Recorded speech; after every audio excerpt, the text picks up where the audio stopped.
es tarde en España. Cristina no va a poder acompañarnos hoy, está con nosotros, nos está escuchando, pero por una situación personal no va a poder comunicarse con nosotros, de todas formas va a estar escuchando todo. Hoy tenemos la película El Gran Pez con Carlos López, psicoanalista en México y quien maneja las redes y la página Zona Psique en YouTube y se encarga de la difusión de los eventos. Como dije, la película es El Gran Pez, una película dirigida por Tim Burton, una película del 2003, con actores que creo todos conocemos, a todos se nos hacen familiares, como Jessica Lange, Ewan McGregor, Helena Bonham Carter, Danny DeVito. Tienen, la verdad, muchos actores muy queridos por todos, y de hecho en Matilda, que estuvo Emmanuel Constantopoulos la vez pasada, trabaja Danny DeVito también, así que bueno, creo que todos tenemos referencias de los actores, como también del director.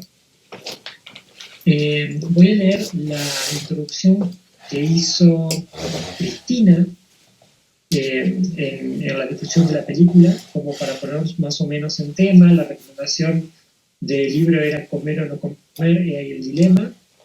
Y Cristina puso: hablaremos de la compleja función paterna en ocasiones plagadas de conflictos, resentimientos y deseos que no coinciden. Hablaremos también de la posición del sujeto ante la pulsión oral. Podremos profundizar en las adicciones, que sirven como un ejemplo extremo de cómo una compulsión incontrolable, pulsión de muerte autodestructiva, puede tener consecuencias devastadoras para la salud física y emocional de una persona. Nos vemos en unas horas, doctora Cristina Jarque. Así que, bueno, como les decía, nos está acompañando. Ahí sigue entrando gente a la sala. A mí particularmente la película me gusta mucho, de hecho la tengo en DVD desde hace muchos años, así que me dio el gusto de verla de nuevo. Estuve lagrimando hasta hace un ratito. Sí, se escucha perfecto. Y bueno, me vino muy bien esto porque hace poquito hablaba con María Padilla, compañera nuestra desde hace varios años, y le decía que estaba un poquito desconectado del psicoanálisis y necesitaba volver a retomar varias lecturas.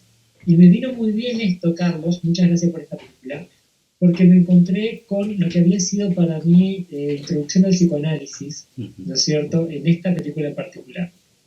Voy a hacer una pequeña introducción y luego ya le doy la palabra a Carlos para que nos cuente un poco sobre la película y que nos diga él qué vio.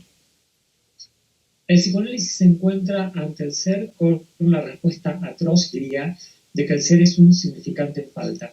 El psicoanálisis no observa al sujeto como un ser, sino como una falta. En esta falta aparece la creación, y un sujeto en creación es arte en sí mismo. Si el sujeto supiera quién es, y acá nos metemos en la película, y lo que expresa Will como deseo, quedaría limitado por ese significante, no podría ser por fuera de eso. De lo que da cuenta la película en el relato de Edward Bloom, que es el padre, es de que el lenguaje es lo único que tenemos para, a la vez, dar cuenta de nosotros mismos. Y sin embargo falla. Y en esa falla podemos fallarnos, que no es otra cosa que hallarnos en falta. Y relacionado con lo que decía Cristina, pienso en esto, que el próximo libro de Late se va a llamar Pulsión, y hay una frase que dice: la pulsión se satisface más con la invitación a comer que con la comida. Los dejo pensando en esta pequeña introducción. Carlos López, bienvenido y muchas gracias por acompañarnos. Gracias Facundo. Yo quería, bueno, para hacer más fácil la explicación, porque pues es una película un poco, que tiene muchas escenas, vaya. Hice una pequeña presentación, no sé si pueda compartirla en pantalla. Bueno, ahí está. La película El Gran Pez, que es una película dirigida por Tim Burton, representa un desafío para la película El Gran Pez, como les decía. Es una película bastante interesante, como ya sabemos, dirigida por Tim Burton. Este director, que es un director surrealista de Hollywood, es un director, sí, con tintes góticos. que representa en esta película algo interesante que les voy a explicar adelante. Y bueno, yo comienzo con esta frase de Lacan: la verdad solo puede explicarse con estructura de ficción. Y bueno, ante la pregunta ¿qué ha sido tu vida? Seguramente pues muchos de nosotros contaremos una historia a través de esta pregunta, con una narrativa, protagonistas, antagonistas, un villano o uno o más héroes, ¿no? Es decir, que entendemos nuestra propia vida como una historia. Pues estamos escindidos o atravesados por la palabra, que es nuestra forma de comunicar nuestro mundo interno, ¿no? Aquí pues pongo ejemplo, diario de Ana Frank, Conversaciones con Dios, o el caso de Mein Kampf, mi lucha, de Adolfo Hitler, ¿no? Que son estos tres libros hablan de la vida personal, ¿no? Pero es decir, cómo cada uno crea su propia narrativa, ¿no? Y bueno, también esta película nos hace ver el poder de las historias, porque El Gran Pez es una novela escrita pues por el autor estadounidense Daniel Wallace, como ya sabemos, publicada por primera vez en el 98. Esta obra captó la atención de muchos lectores alrededor del mundo, pues por su estilo narrativo, que es único, ¿no? Va atrapando al lector de alguna forma como circunstancial. A través de estas circunstancias nos va delegando como capas, por así decirlo, hasta llevarnos a una verdad. Eh, Precisamente es la búsqueda de la verdad de nuestras vidas, ¿no? Eso es lo que trata en esencia la obra. Y bueno, en la película, Edward Bloom, como lo mencionabas perfectamente, Facundo, está enamorado de esta chica que es Sandra, pero bueno, no la conoce. En realidad él empieza a enamorarse del ideal, ¿no? Y pasa por diferentes circunstancias para lograr llegar a ella. Y para esto, pues, bueno, tiene que trabajar en un circo. El dueño del circo le dice que conoce a ella y a su familia, pero como no quiere que se vaya, le empieza a decir, vamos a hacer un trato, yo te voy a dar información de ella, pero una información por mes, ¿no? Para que te quedes. De alguna forma, bueno, pasa por muchas circunstancias, empieza a ganarse su amor. Ya una vez que conoce dónde vive, empieza, ya sabe muchas cosas de ella, pues por ejemplo sus flores favoritas, ¿no? Que son los narcisos, etcétera, etcétera. Aquí representa un poco más el símbolo como del héroe, ¿no? Que tiene que pasar diferentes circunstancias para llegar a este ideal. Y bueno, aquí hay un enigmático mensaje precisamente de esta revelación, ¿no? Como les decía, esta obra en el autor nos sumerge al mundo lleno de misterio, ¿no? Suspenso, donde hay un gran pez, precisamente que porta un mensaje oculto. Nadie sabe qué mensaje es porque no lo han logrado descifrar. Sin embargo, a medida que se avanza precisamente en el libro, se va descubriendo pistas y revelaciones cada vez más de esta verdad. En la película, bueno, lo pasan aquí como un pez gato, ¿no? Y Edward Bloom trata de atraparlo, pero pues no lo puede atrapar. Y en una de esas es cuando le dice a su hijo, pues que todos somos peces en realidad, ¿no? Y que el lago es como la vida, por así decirlo. El gran pez pues se convierte en un símbolo de sabiduría y conocimiento, y su mensaje se convierte en una metáfora, como les decía, de buscar la verdad de nuestras propias vidas, ¿no? Y pues también aquí hace una referencia entre qué es lo real y lo que es ficción, ¿no? Edward Bloom siempre está lleno de historias que le cuenta a su hijo Will, ¿no? Esas historias pues sí están muy ilógicas, ¿no? Y es conocido por conocer estas historias que a menudo desafían la realidad. Entonces cautivan a mucha gente. Sin embargo, pues a su hijo ya lo tienen un poco harto, ¿no? Se cabe destacar que Edward Bloom tiene este poder de contar su propia historia, ¿no? Y aquí la pregunta es si el poder reside en él o en la audiencia, ¿no? Del significado de los relatos. ¿Es Edward el único dueño de su historia, o es la audiencia quien tiene el poder de decidir qué es verdad y qué es ficción, ¿no? es como una pregunta ahí distópica entre esto, de quién revela el significado, por así decirlo, ¿no? Y bueno, pues todo esto me lleva a pensar al mito según Lacan. Pues Lacan nos dice que el mito es la tentativa de dar forma épica a aquello que opera en la estructura, es decir, y de alguna manera nos dice una verdad velada a través de personajes, ¿no? En la película, pues quien cuenta el cuento del gran pez, pues es el hijo, que a través de él hace presente al padre, ¿no? De estas historias. Y de alguna forma teje su propia ficción. Al hablar de estas historias, es imposible separar los hechos de la ficción, ¿no? Lo real de la fantasía y el hombre del mito, que ahí es importante, ¿no? Lo mejor será contar su historia como él me la contó, así dice Bill Will. No siempre tiene sentido y muchas cosas nunca sucedieron, pero no sabe realmente en sí cuáles sí y cuáles no. Y bueno, esto recuerda muchísimo también a esto de las mitologías griegas, ¿no? Pongo ahí ejemplo de Ulises, de cómo venció a esta bestia, ¿no? De alguna forma la película también pues nos habla de la paternidad y de cómo observamos la figura paterna, ¿no? De alguna forma Will confronta al padre, ¿no? Que bueno, en la teoría psicoanalítica pues ya se le llamará matar al padre, que en realidad en sí en esencia es el desafío a la autoridad establecida en la vida psíquica, ¿no? Las personas pueden llegar a conocer mejor a sus padres luego de admirarlos y de una forma más profunda y más completa posteriormente de confrontar, de llegar a esta confrontación. Es decir, es perder la mirada infantil que tenemos hacia el padre y observarlo como un adulto, como un todo, ¿no? Con virtudes y defectos. Y de alguna manera, de eso en esencia, pues trata también la clínica psicoanalítica, ¿no?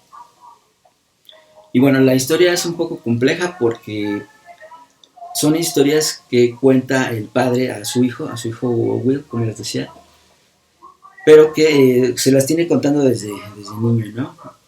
Empieza con esta historia de que cuando él nació, pues había un gran pez, ¿no? Ahí en el lago, en el cual iba a atraparlo, y que por eso no llegó a ver su nacimiento, ¿no?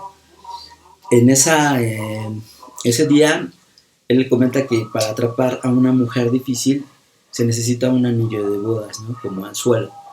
Entonces, bueno, vaya, a Will se le hace ya todo ilógico porque tanta repetición de la historia, pues como que empieza un cierto hartazgo, ¿no? Le dice estar harto de sus historias porque precisamente cuenta una y otra vez, y la gota que derrama el vaso precisamente es cuando la cuenta en su boda, ¿no? Bueno, actualmente Will se dedica al periodismo. Posteriormente le dicen, bueno, le llama a su madre y le dice que su padre está muy enfermo, ¿no? A lo que él decide pues viajar con su esposa hacia el hospital para verlo. Ya estando ahí, le quiere preguntar, bueno, le pregunta más bien sobre la verdad de las historias que le contaba desde niño, ¿no? Que él quiere ver la esencia del padre, o sea, que vaya, que se quite las máscaras para que ya defina de una vez por qué le contaba tantas historias, ¿no? Bueno, en este pasaje o en esta escena, Edward recuerda la historia de que le contó su padre cuando era niño, que él vio a una bruja que vivía en el vecindario, donde aquella bruja, quien la mirara al ojo, podía ver su destino y podía ver cómo iba a morir. De alguna manera, Edward, siendo niño, ve a la bruja, pues no le tiene miedo. Y entonces, bueno, nada más la película nos dice así como que, pues así voy a morir, ¿no? Pero no nos dice cómo. Esto para Edward le da como un plus, ¿no? En su vida, y él logra tener como más valentía, más entusiasmo en hacer las cosas. Esto lo hace llegar a ser amado en su pueblo, ¿no? Porque él se distingue pues por ser un gran deportista, matemático, de alguna forma tiene inventos y demás, ¿no? Destaca mucho. Bueno, esto también le crea de alguna forma una envidia hacia un personaje que también va en la universidad. Y bueno, ahí también narra la historia, ¿no? De un gigante que vivía en un pueblo llamado Spectre, ¿no? Este gigante emprende un camino fuera de la ciudad, del lugar. Ambos emprenden el camino para encontrarse posteriormente, ¿no? Bueno, la idea aquí es totalmente simbólica, ¿no? Esto del gigante representa que es un gigante físico, ¿no?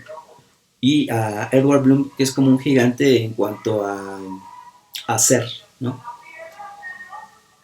Y bueno, posteriormente él ve a una mujer amenazada por una serpiente. Al tratar de ayudarla, esta desaparece. Jenny le dice que es un pez. Es un pez que toma de forma diferente al quien lo ve, ¿no? Jenny es una niña que vive en este pueblo, que de hecho, bueno, destaca que ser la única niña. Y en este lago sucede esto del pez. El pez se transforma en lo que más desea el espectador, ¿no? Eso es algo interesante que también destaca la historia. Bueno, dentro de la historia, como les decía, él declara su amor a Sandra a través de varios esfuerzos y logra transformar su deseo porque ya tiene a Sandra y de alguna manera su deseo se transforma y ahora desea una casa para poder convivir y vivir con ella, ¿no? Entonces aquí nos habla de esa forma de cómo el deseo va transformándose, ¿no? Y aquí algo interesante, las casas de alguna manera representan estados emocionales del presente. Cada que hablan de una situación emocional de un personaje, se representa mucho en el aspecto de cómo luce su casa, ¿no? Bueno, de alguna manera Edward Bloom pues está enamorado de esta chica, se casan, ya de alguna forma son felices en esa casa, pero su hijo Will se queda con la duda, ¿no? De si el pueblo Spectre, que tanto le contaba a su papá, existe, ¿no? A través de una carta de su presunta muerte del padre, porque vaya, él se enlistó en el ejército cuando joven, pero se hizo pasar por muerto para no cumplir la misión de la guerra, ¿no? Entonces el gobierno de Estados Unidos le manda esta carta a Sandra, ¿no? Entonces él dice, el pueblo es real, el pueblo existe. De hecho, pues regresa a esa dirección y observa pues que el pueblo está abandonado, ¿no? Bueno, está abandonado entre comillas porque solamente hay un habitante, que es esta chica, es Jennifer. Y bueno, se da cuenta que Jennifer era la pequeña Jenny de ese pueblo que tanto le contaba a su padre, ¿no? De alguna forma está Jenny como que siempre lo esperó el retorno.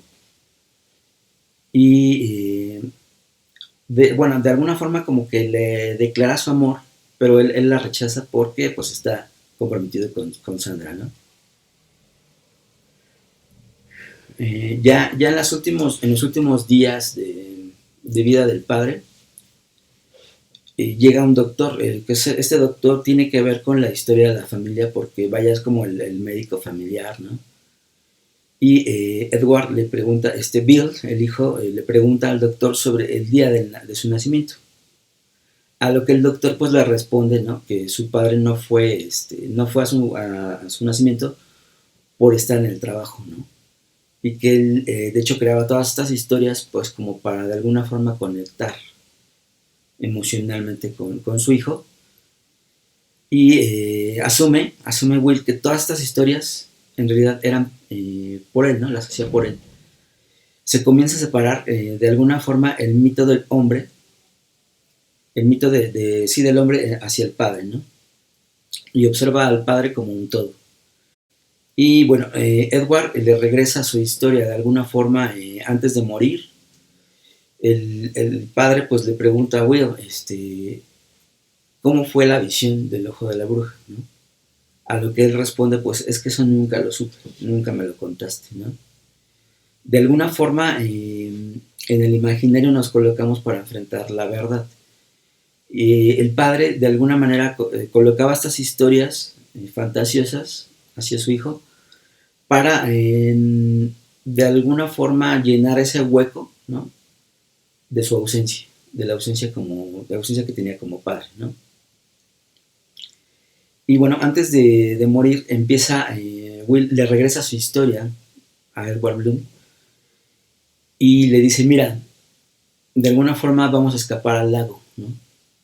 Esto es como en el imaginario, porque en realidad lo están imaginando. Escapan hacia el lago, y en el lago encuentran a todos los personajes, pero como personas reales, ¿no? Sin tanta ficción, personas comunes, ¿no? Con trabajos comunes. Ahí pues podemos ver incluso al dueño del circo, y en este caso a un poeta, y en el fondo del lago pues observa a Sandra, ¿no? Que es el amor de su vida, y Will, cargando en brazos a su padre, a Edward, le dice, yo te deposité en el lago, ¿no? Y en el momento pues que toca el agua, se va transformando en pez. Como que le regresa una historia final a su padre para que su padre pueda descansar en paz, ¿no? Sus últimas palabras de él es decir nada más, exacto, ¿no? Como diciendo, así se acaba la historia, porque esta historia es mejor, de alguna forma, que simplemente morir en un hospital, ¿no?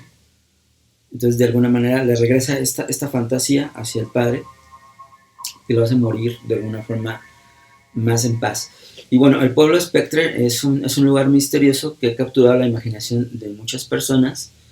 Está ubicado en Alabama. Este pueblo es un pueblo abandonado y tiene numerosas teorías y especulaciones, ¿no?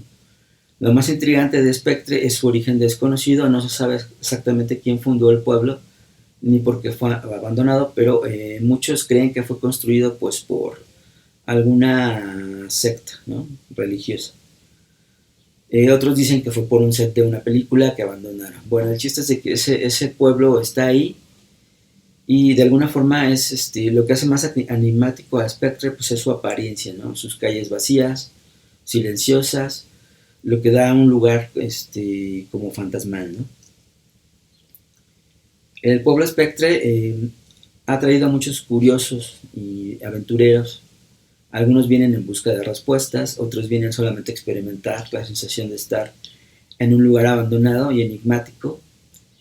Explorar el pueblo de Spectre suele ser una experiencia emocionante para muchos por la sensación de lo desconocido y la posibilidad de encontrar respuestas ocultas en cada rincón.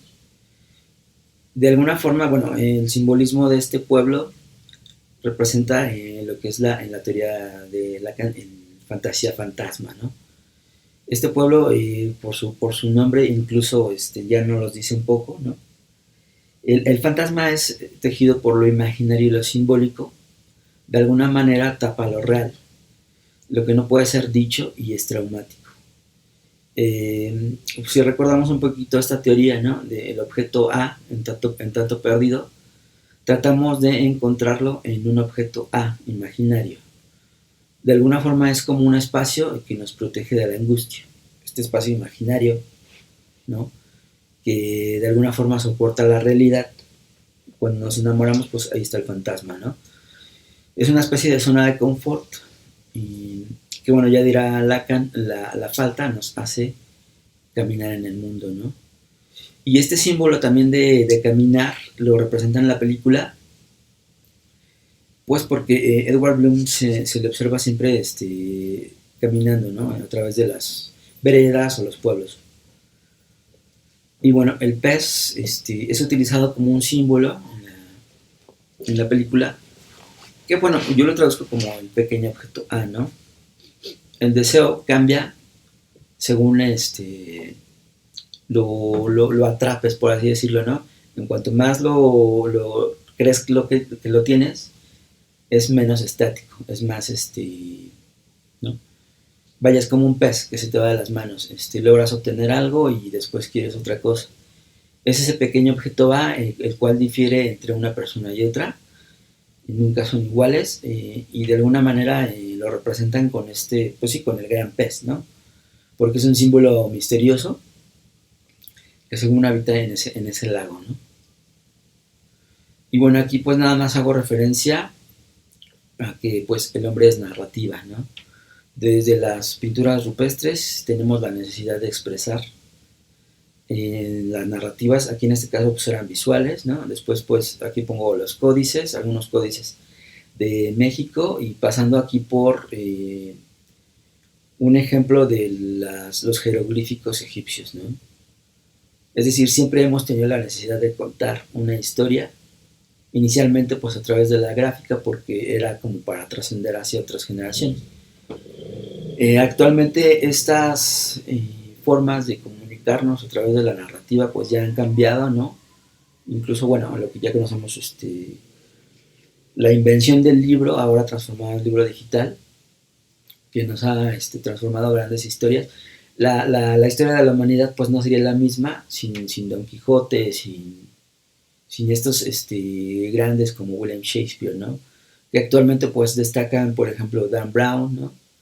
O Gabriel García Márquez con 100 años de soledad. Y también hago aquí referencia al primer libro impreso, ¿no? Que sería la Biblia. Y bueno, siempre es un espacio entre la realidad y la ficción, de acuerdo a las historias, ¿no? Pongo como ejemplo también las religiones. Las religiones son un espacio entre esta realidad y ficción, donde se conservan mitos y circunstancias que alguna vez fueron, pues así dijéramos, milagrosas, ¿no? Incluso, bueno, aquí también podemos hablar también del mito de la caverna, ¿no? Que estas son representaciones que nos hacen de alguna forma reflexionar hacia una verdad. Y de alguna forma tratar de concluir esto, dijéramos que cuanto más repetimos una historia, poco a poco nos transformamos en ella, ¿no? Spectre, el pueblo, reside en cada uno de nosotros. Atravesar el fantasma para poder llegar al final del análisis, ¿no? O al final de una verdad. Todo lo que hacemos, es importante, somos lo que comemos, ¿no? Somos lo que hacemos, pero sobre todo somos lo que pensamos. La palabra de alguna forma nos define y nos crea como humanidad, ¿no? Bueno, yo con esa parte final cierro. Igual, pues no sé, me gustaría escuchar también qué piensan ustedes de esta película, de algún simbolismo que hayan visto, de qué escena les gustó, ¿no? Qué les representó, etcétera, etcétera. Bueno, espero les haya gustado. Muchas gracias, Carlos. Como siempre, saben, pueden levantar la mano o abrir el micrófono o escribir en el chat para intervenir. Carlos, ten en cuenta que estás como operador, así que lo vas a ver vos ahí, si alguien levanta la mano o si alguien más quiere ingresar. Yo por mi parte me quedo con esto de... A ver, estamos hablando de un padre y un hijo. Hay una situación muy particular donde el padre está por morir, el hijo vuelve después de 3 años de no hablar con el padre y a su vez su esposa está embarazada. O sea, él se va a encontrar en la situación de esta persona a la que desconoce, ¿no? Uh-huh. Si vamos a Will, sabemos que el niño es creado a partir del lenguaje de otro. Este otro con mayúscula, verán ustedes, con más acierto probablemente. El resultado es impredecible más allá de las intenciones de Edward, que es el papá, y el análisis no puede deshacer eso. Lo que sí puede es reformularlo, crear, verlo de manera diferente. De alguna forma, Will se ha esforzado toda su vida por hacerlo, quizás sin tener las herramientas. No sabemos en este personaje si hace análisis, por ejemplo, no lo nombra en ningún momento. Pero lo que sí sabemos es que Will necesita reclamar el ser fuera del otro, fuera de su padre, que han sido una mitología, si se quiere. Esta es la definición de psicoanálisis como clínica del nombre propio, hacer del nombre algo singular. Como decía Carlos, La película empieza cuando el hijo y el padre no se identifican entre sí.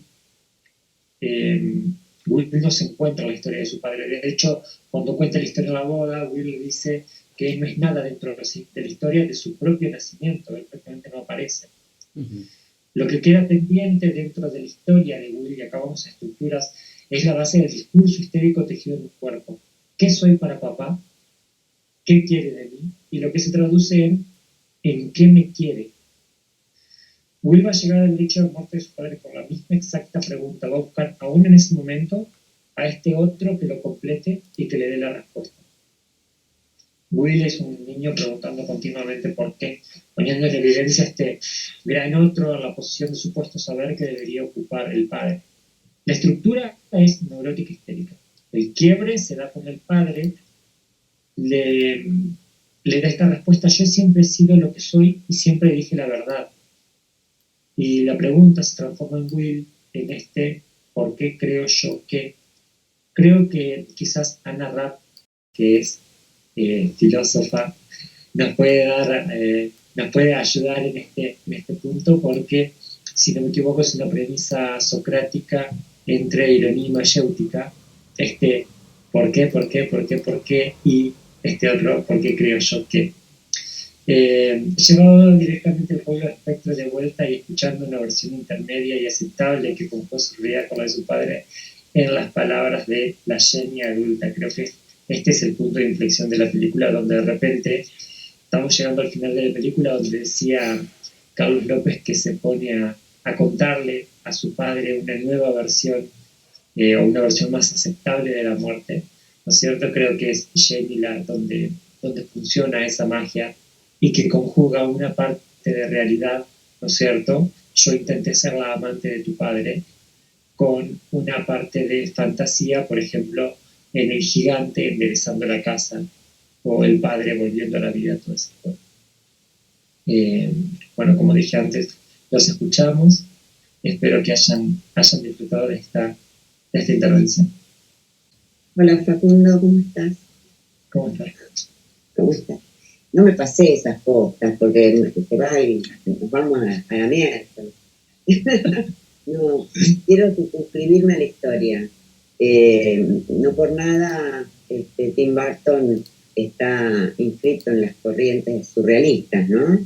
Entonces, este juego de psicoanálisis y literatura, o la impronta freudiana vía Breton y todo el surrealismo francés y los surrealismos, creo que ahí está el background, digamos, el background, si querés, filosófico, la apuesta a esta época de la primera mitad del siglo XX, donde se intentó hacer esta articulación entre la interpretación de los sueños vía Freud y el arte, ¿no? Que el arte, digamos, era vida y que podía, bueno, este juego, el cadáver exquisito, todos los juegos, todas estas cosas que hacían los surrealistas.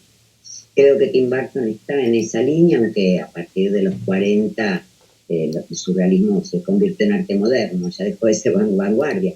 Pero bueno, a mí me parece interesante. Y algo que me gustó mucho de la película, que yo la vi en cine hace muchísimos años y la sigo recordando, ¿viste? Esas pelis que te quedan.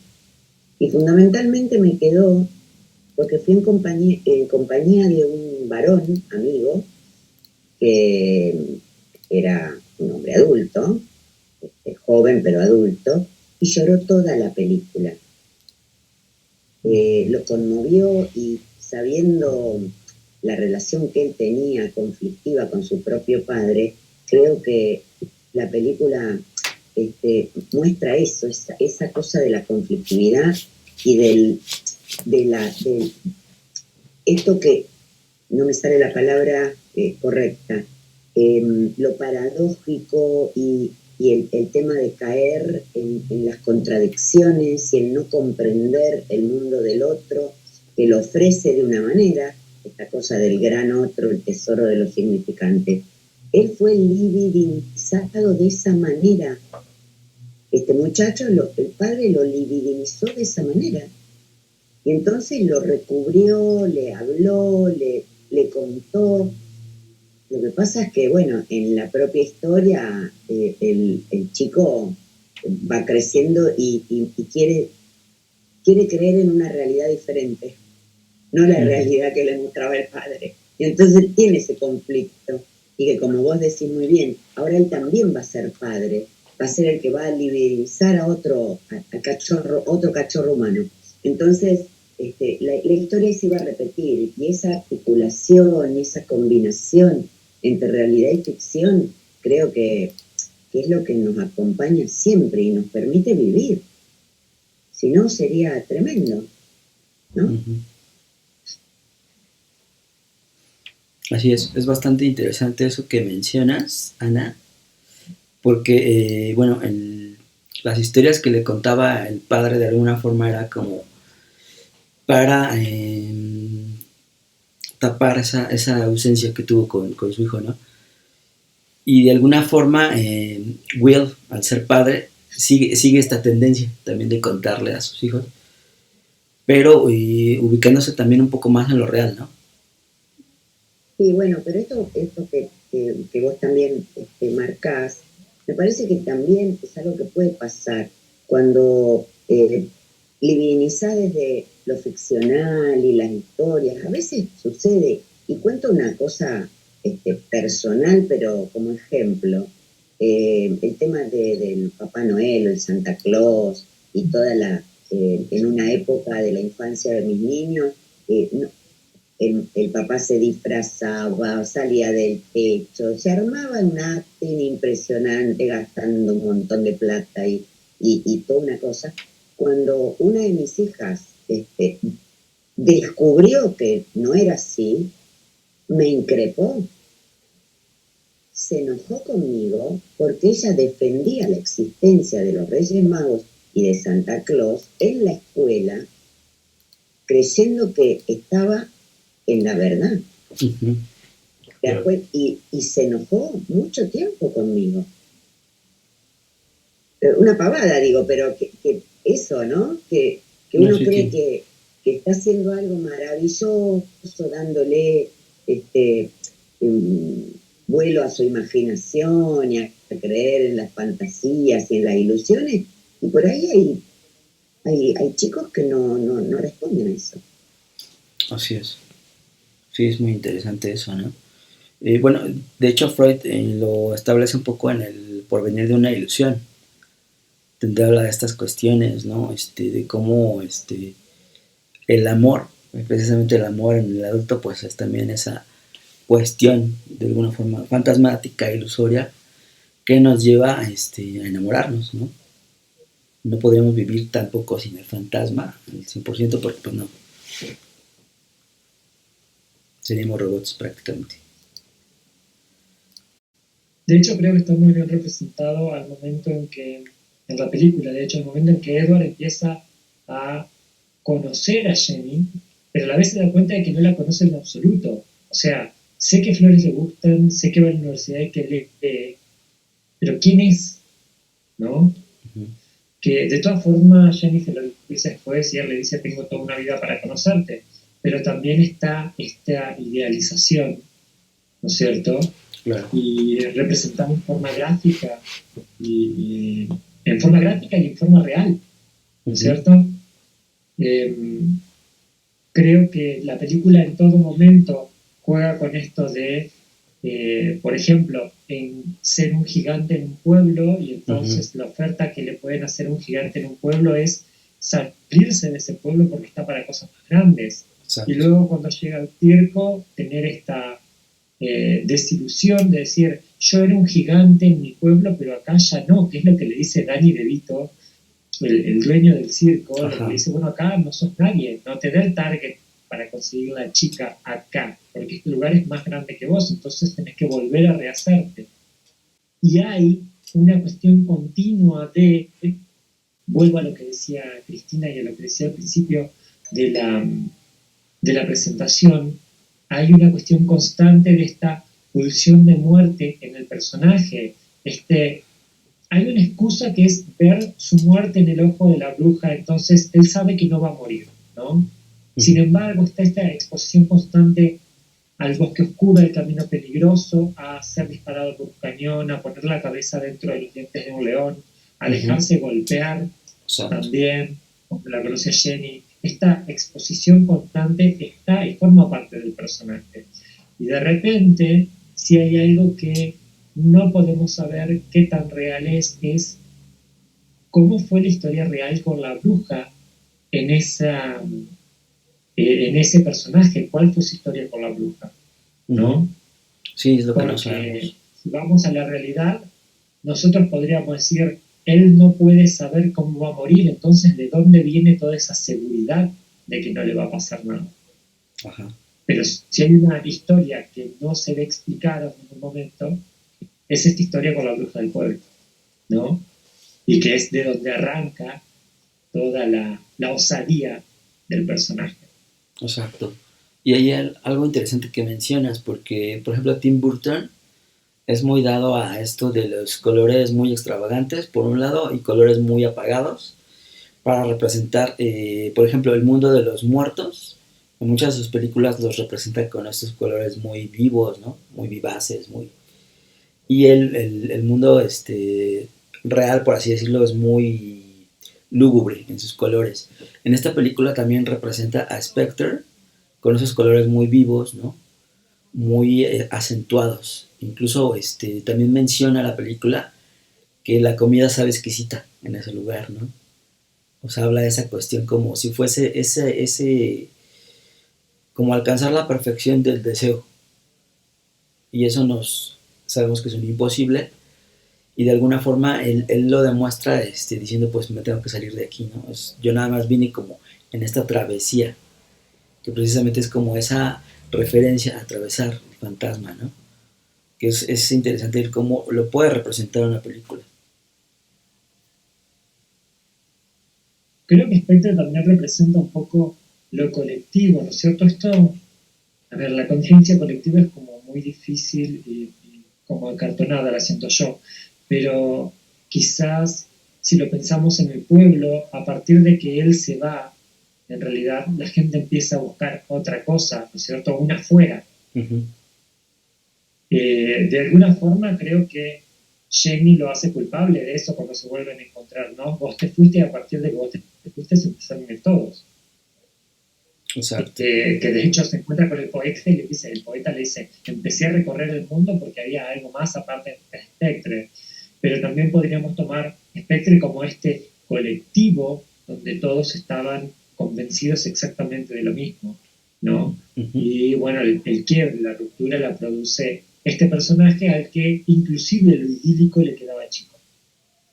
Exacto. Si hay un momento de lucidez en esa escena, es esto de que le dicen, no vas a encontrar algo mejor, y él dice, yo no espero encontrar algo mejor. Así es. Y habla mucho sobre todo de los tamaños, ¿no? También de esta cuestión de que mencionas del gigante. Eso hace alusión metafórica, ¿no? Por ejemplo, el gran pez, precisamente lo define algo que valora mucho de la bruja, es esto que le dice, como entre secreto, le dice, los peces más grandes, o el pez más grande, es el más difícil de atrapar. Y es más grande porque de alguna forma se adapta al lugar, ¿no? Al estanque. O sea. Habla mucho de esto, de esa cuestión metafórica de los tamaños. Una especie, uno crece según el espacio que tiene para hacerlo. Exacto. Bueno, la película está llena de metáforas. Pienso, de hecho también me quedo pensando en Edward como padre, ¿no es cierto? Al encontrarse en esta situación de tener que ser padre él, empieza a ser, como demuestra la película, es un padre un poco ausente. Uh-huh. Y hay dos cuestiones en esto. Por un lado, la situación del nacimiento de Edward, que él dice fue expulsado al mundo, uh-huh. literalmente expulsado al mundo, ¿no? Y a mí me llevó a pensar de toque eso, ahora que la vi, no antes cuando la había visto, sino ahora atravesado por lo que nos puede llegar a interpelar la cuestión de analizar la película. esto empezó a lanzado al mundo despedido de la madre, alejado de la madre de una forma atroz, ¿no? Entonces, ¿qué pasó con esta madre durante la vida de Edward niño? Y por el otro lado, tenemos a la madre de Will, que a mí me conmueve mucho la actuación de Jessica Lange en esta película. Me parece que la entereza que muestra esa mujer para atravesar todas las situaciones que está atravesando, y también cómo muestran, por ejemplo, en la escena de la bañera, que ella, sin que él le diga nada, se mete con ropa y todo a la bañera y lo abraza, que es cuando le dice que a ella le parece que ella nunca se va a secar, o sea, nunca va a dejar de llorar. Pero sin embargo, es como si todo esto que el padre crea, imagina, crea y transmite, a la vez la madre lo es, ¿no es cierto? Esta mujer que era prácticamente imposible de atrapar y que se convirtió en su mujer, era eso antes de conocerlo. ¿No? Exacto. La pregunta es cómo se cría Will con una madre que es todo eso que el padre imagina. Sí, como ¿no? que ahí se ¿Cómo queda hueco. estar ante su propia madre? ¿Cómo llegar a lo que es el padre? Tiene la vara muy alta Will para completar a la madre. Si vamos a lo que es un infante que quiere reemplazar al padre insistentemente antes del Edipo, antes de esa ruptura, ¿no es cierto? Antes de la ley del padre, tenemos un problema muy grande porque ese padre es muy grande y muy importante para la madre, ¿no es cierto?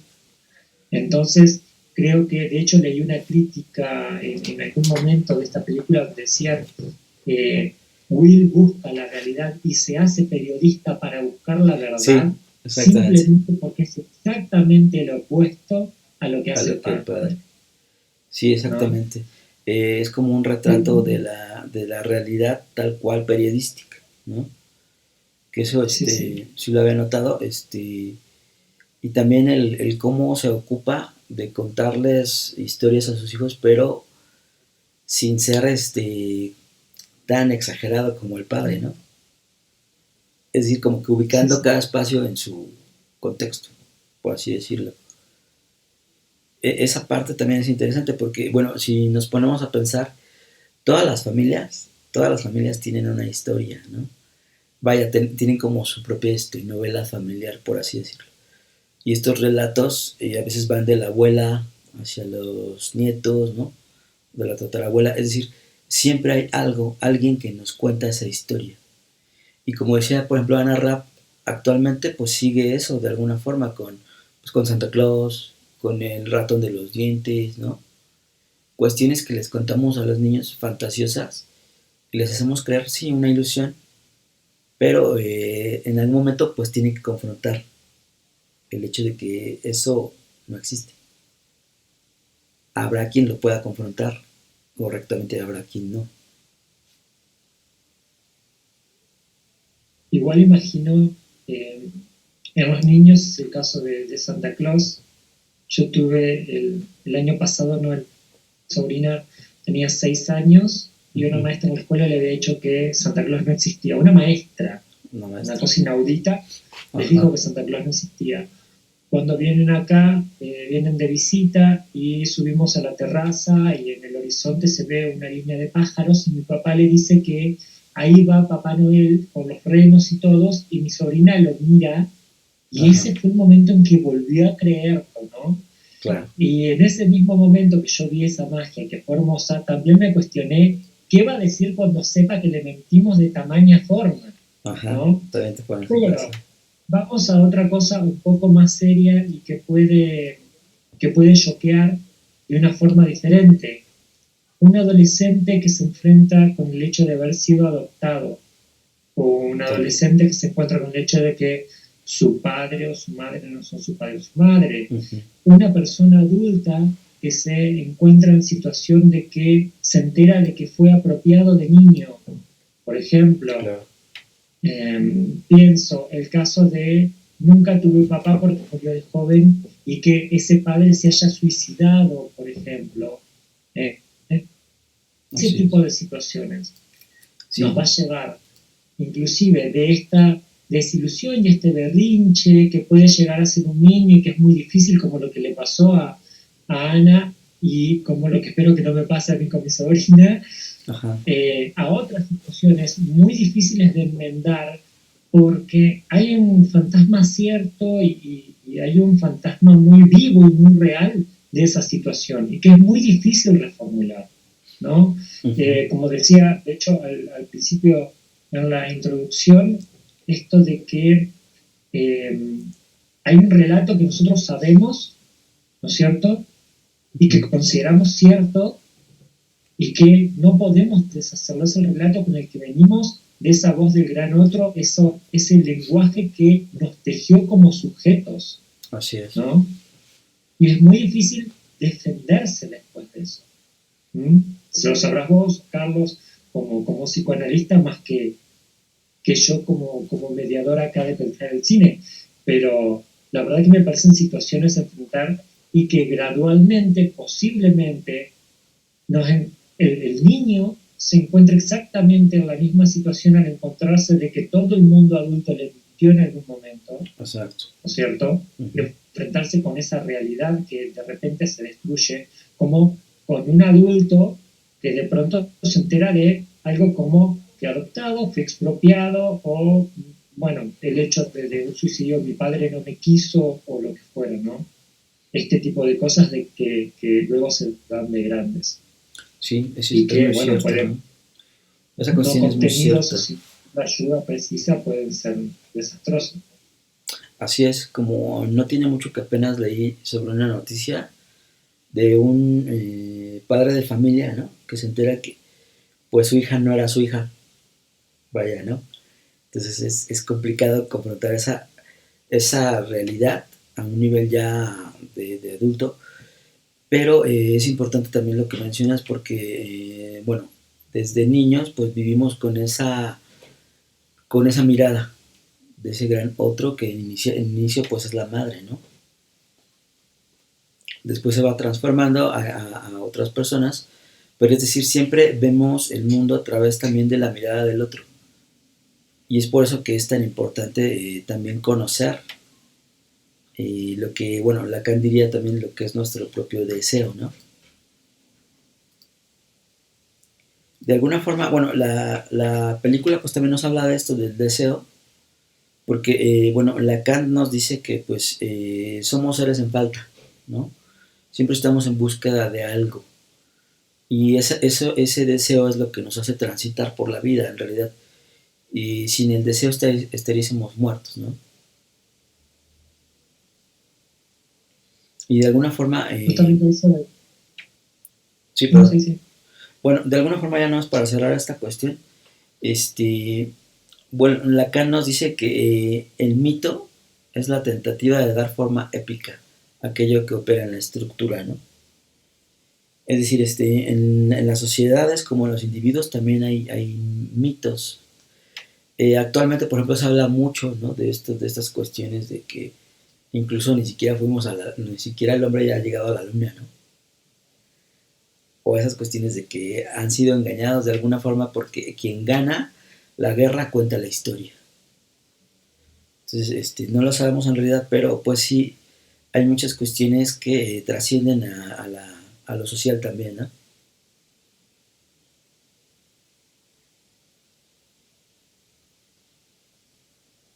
Recién, particularmente, esto viene a colación por lo que acabas de decir, el que gana la guerra contra la historia. Acabo de ver un reel de Instagram donde está Concha Huica contando que ella de chica le hacen un examen y a la escuela y le dicen que cuente cómo pasó la historia y el problema es que ella Uh-huh. de Ghana, que fue un país invadido, ¿no? Y ella cuando le hacen el examen cuenta la historia que le contaron sus abuelos, que es muy diferente a la que está en los libros, y Claro, ella reprueba ese examen, ¿no?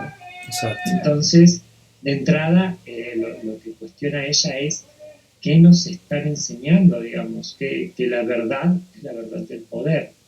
Si bien Uh-huh. lo llevamos a una cuestión sociológica y política, también está el hecho de que cuál es la verdad dentro de esta familia, qué es lo que se tiene que enfrentar Will al momento de decir, bueno, voy a hablar con mi padre. Will se tiene que enfrentar con el hambre con que llega al lecho de muerte de su padre antes de que sea tarde. Sí, Es esta la pulsión, y por eso yo decía al principio que la pulsión se satisface más con la invitación, ¿no es cierto?, que con la comida. Uno lo que necesita es llegar a la historia del padre antes de que esa historia llegue a su fin.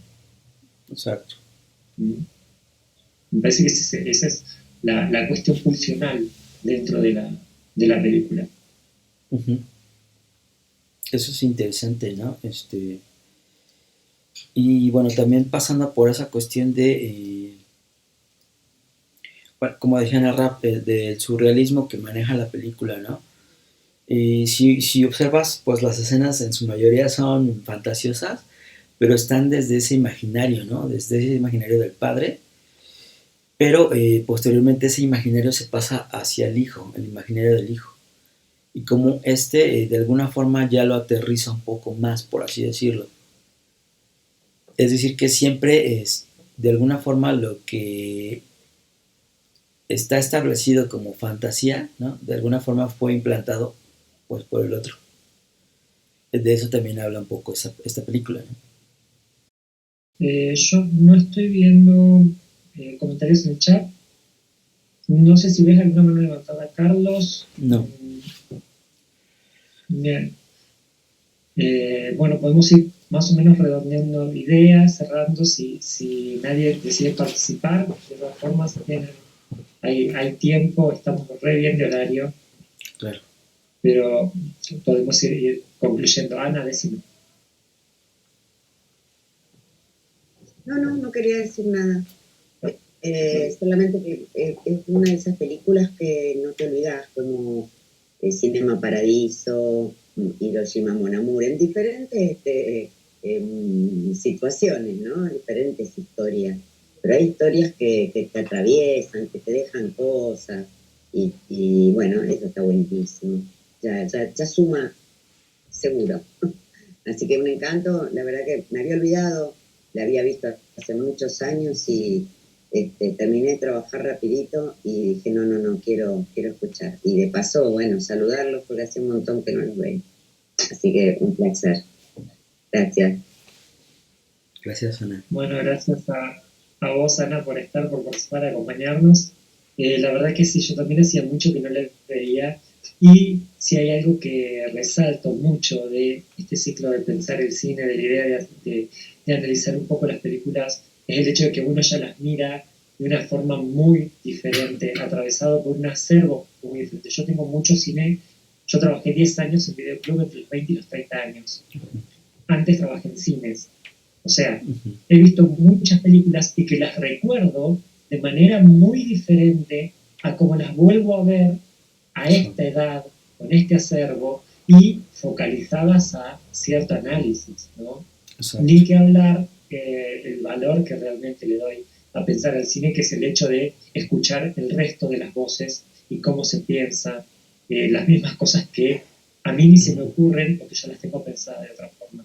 La verdad que ese es un valor agregado tremendo de este ciclo y por lo cual lo valoro yo y me encanta estar acá y participar de la temática. Carlos, muchísimas gracias por traer esta película, muchas gracias por acompañarnos siempre. Esperamos que esto pueda de alguna forma aterrizarse con tu texto en el libro de Pulsión, porque la verdad que a mí me llevó mucho a ese libro. Sí. Y bueno, te dejo para que cierres. Adriana, qué lindo verte. Te veo que estás desde el principio ahí también. Hola, sí, aquí está. Muchas gracias por acompañarnos, Adriana. Pues yo nada más para cerrar, decirles que el cine es un arte muy actual, poco valorada, ¿no? Que sí hay como que reformularla o repensarse, por eso estos espacios donde, como dice Facundo, ya no ves la película igual, ¿no? Yo, por ejemplo, lo pongo muy en contexto con esto de Naranja Mecánica. Yo la vi hace mucho tiempo antes de ser psicólogo, ¿no? Ahora ya con estas cuestiones sí la ves diferente, ¿no? Dices, empiezas a entender muchas cosas o a representar muchas cosas de la teoría. Y eso es interesantísimo. Y bueno, pues agradecerles a todos el que me hayan visto estando aquí. Bueno, si no tuvieron tiempo de verla completa, pues estará transmitiéndose por Sunasique, ¿no? No sé si Adriana nos quiere compartir algunas palabras. Sí, justamente lo que decía ahora Facundo. Ya hace algunos días leí un libro sobre por qué vamos al cine, qué nos mueve el cine, ¿no? Y justamente lo que nos mueve son la cantidad de emociones que nos transmite el cine. Uh-huh. Nosotros le transmitimos y que también ellos nos transmiten a nosotros. Es como un diálogo continuo. Sí. Y cuando uno oye las otras personas hacer sus propios análisis, muchas veces uno dice, bueno, porque el análisis es una manera como también uno percibe no solamente la imagen, sino lo que el relato que está en esa imagen también. Es el arte del cineasta, es como a esa imagen le colocan un texto, le dan un sentido, que nos lo transmiten a nosotros mismos y nosotros hacemos esta propia lectura. Entonces, este espacio nos permite como hacer además de una doble lectura, hacer una triple lectura, es decir, la emoción que le transmitió al otro en el análisis de la propia formación que tiene frente a la de nosotros mismos.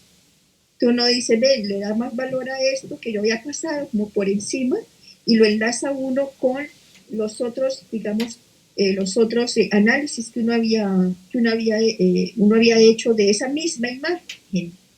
Uh-huh. Porque el cine es eso, es toda una producción de imágenes. Mientras vos decías esto, Adriana, ¿cómo estás? Hace un montón que no te veía, ¿cómo va? Primero. Bien, aquí estoy. Bueno, esto que decía, me vinieron dos cosas.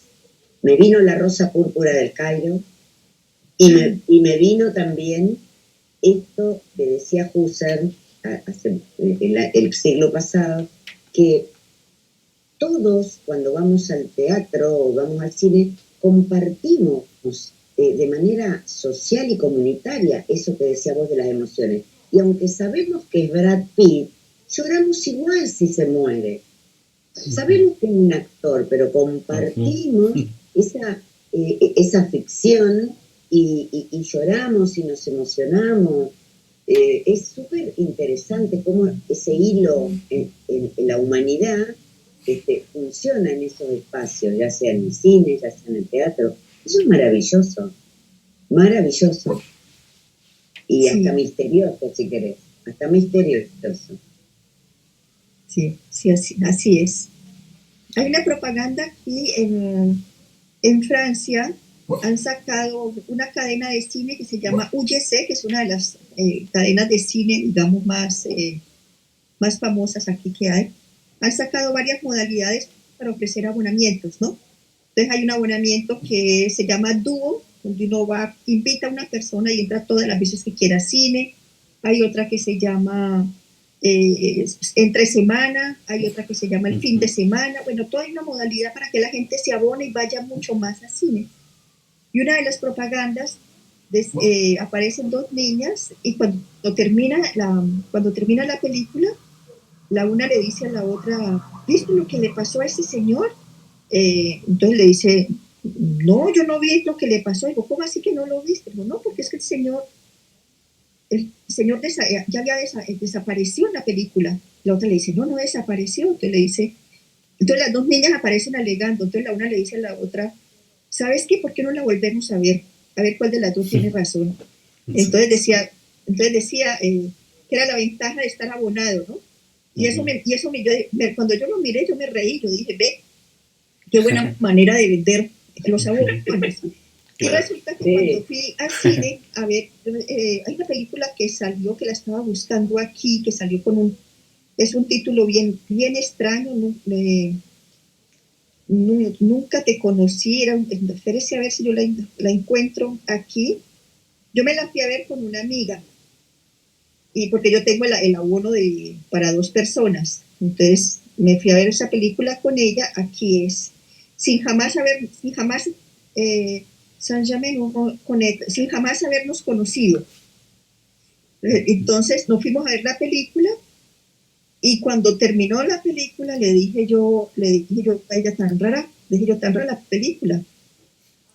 Él se muere y aparece después haciéndolo vivir la propia historia y me dice, no, los dos estaban muertos desde el principio. Entonces le dije, pues hagámoslo de la película, volvamos a ver, porque para ella los dos estaban muertos desde el principio y para mí esa persona muerta le estaba haciendo revivir una historia pasada. Exacto. Entonces eran es como es otra película, digamos. Sí. La película nos hace vivir otra película. Sí, yo no me acuerdo cómo se llamaba, si era algo de los perros, Dogville, una película bien de culto, ¿viste? Bueno, yo la fui a ver, éramos como 8 personas. 4 se mataban de risa y los demás llorábamos. Yo nunca entendía por qué te podía hacer reír esa película. ¿Viste esas cosas? ¿Cómo te puedes reír de esto? Bueno, yo voy a hacer una pequeña mención antes de irme. Acá nosotros en Argentina, y supongo Facundo que espero que podamos compartir esto, estamos sufriendo muchísimo con el tema de lo cultural, el ataque a la cultura. No sé si los demás lo saben, que están afuera. Estamos pasando momentos muy tristes, muy perturbadores y dolorosos. Así que esto que hablamos cuando pensar el cine, como decías vos, Facundo, y es una cuestión de identidad, una identidad cultural, una sociedad, y se me quiebra la voz, una sociedad que habla también a partir de sus relatos, tiene identidad a partir de los relatos que se construye esa misma sociedad. Así que bueno, quería mencionarlo porque no quiero dejar pasar esto, porque la verdad que vivimos en el medio del espanto. Sí. Eso, nada más. Un abrazo a todos en Argentina. Están pasando momentos difíciles. Yo soy muy fan. Gracias. Yo soy muy fan de las películas argentinas, de los directores argentinos, ¿no? Tienen una visión muy particular. Me gusta mucho el cine argentino. Y bueno, de películas que yo recuerdo mucho esta del Perro Andaluz, ¿no? Que es tiene que Luis Buñuel, ¿no? De hecho, la trabajó con Dalí a esa película. Exactamente. Sí, y son tanto Dalí como Buñuel, que si bien el Flanerí, qué sé yo, que Bretón empieza a hacer en realidad, pues primero fueron los caballeros de la calle toledana o de la orden toledana, que eran Dalí, ¿cómo se llama? Lorca y Buñuel, que fueron previos a esos paseantes parisinos que recreaba Bretón. Sí, es que Lorca tiene es toda una universidad, Lorca. ¿No? Pues bueno, viene del teatro y todo eso. Pues yo agradezco mucho el tiempo. Es muy grato para mí escucharlos, verlos, y estar con ustedes. Y sobre todo que este programa nos permite repensar el cine, ¿no? Bueno, muchas gracias a todos por trabajar y gracias a los que nos acompañaron. Cristina, sabemos que nos estás escuchando, así que te mandamos saludos y acompañamos en este momento. Y nos encontramos en Pensar el Cine el 20 de abril con El Conde de Montecristo, que ahí hay mucha gente que ha leído la novela y ha visto muchas versiones de eso, así que vamos a tener mucho para hablar. Presenta a Cristina Jarque. Y mientras tanto, bueno, siguen con Enseñarte las clases los miércoles, que creo que entre medio no tenemos algún otro evento, pero nos irá informando seguramente ahora cuando salga la newsletter de abril. Nos encontramos entonces para pensar el cine con El Conde de Montecristo. Muchas gracias a todos. Gracias, Facu. Nos vemos. Chao.